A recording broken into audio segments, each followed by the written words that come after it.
This program provides education, not advice. Sponsors pay a fee for endorsements and interviews. See the truthayf.com disclosure page for details.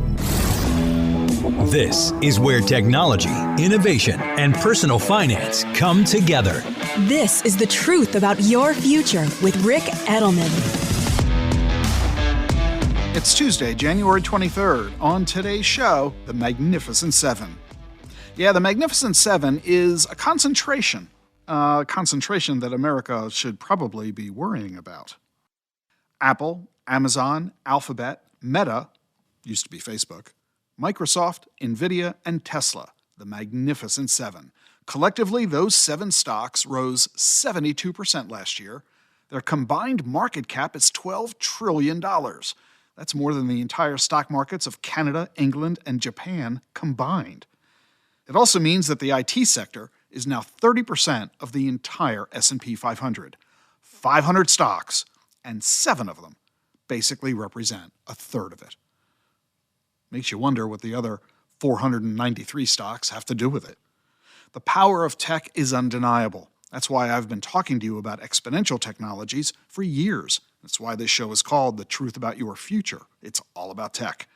Last year, the Russell 1000 rose 23%, but if you exclude the tech sector, the index only rose half as much. At the same time, 61% of U.S. adults own stocks, but the wealthiest 10% own 93% of those stocks, and the top 1% of Americans owns more than half, 54% of all the stocks. So add it all up. Look at all these statistics combined. The messages are clear. If you want to create wealth, you need to invest in stocks. And if you really want to create wealth, you need to emphasize technology, and especially exponential technology. Most people are going to ignore both of those points, or they don't have the opportunities to participate. They don't earn enough money to do so, or they don't work for a company that offers a 401k or other retirement plan, or they don't know how important it is to do all this, or they lack the knowledge to do it, or they're just too lazy to do it. For all these reasons, laziness is the least likely reason that people don't invest in stocks. The real problem is that they don't have the opportunity. And the more people there are who don't own stocks, and the bigger the population of people who are excluded from the stock market, the more resentment there will be over this income and wealth disparity. If we don't address it, we face the very real risk of civil unrest, even to the point of revolution. It's happened in other countries. We've already seen small examples of this here in the U.S. Remember the 99% movement back in the 2000s, or the more recent downtown takeovers in Seattle, San Francisco, Los Angeles, and other cities, or the current political unrest by people in both parties? Think about all this and how it might affect your future. By now, you've heard that the SEC has approved 11 spot Bitcoin ETFs.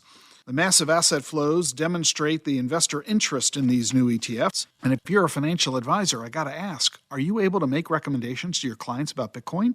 Can you explain to them what it is? Which of these ETFs are best suited for them? How much they should invest? You need to be able to answer your clients' questions. That means you need to become knowledgeable right now.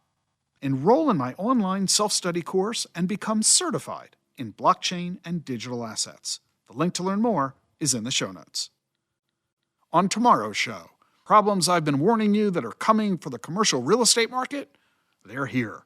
I'm going to give you the latest and what it means for your future. Support for Rick Edelman's podcast comes from Invesco QQQ.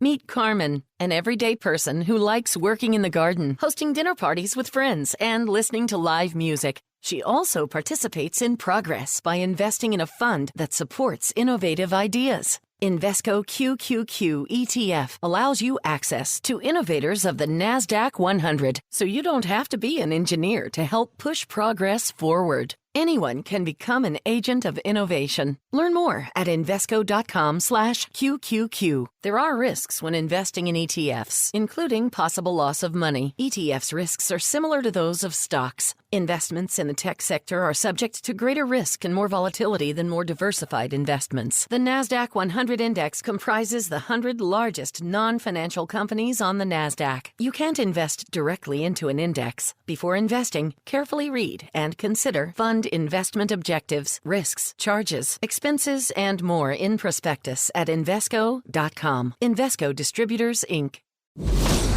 Cutting-edge investment information delivered in plain English. This is the truth about your future with Rick Edelman.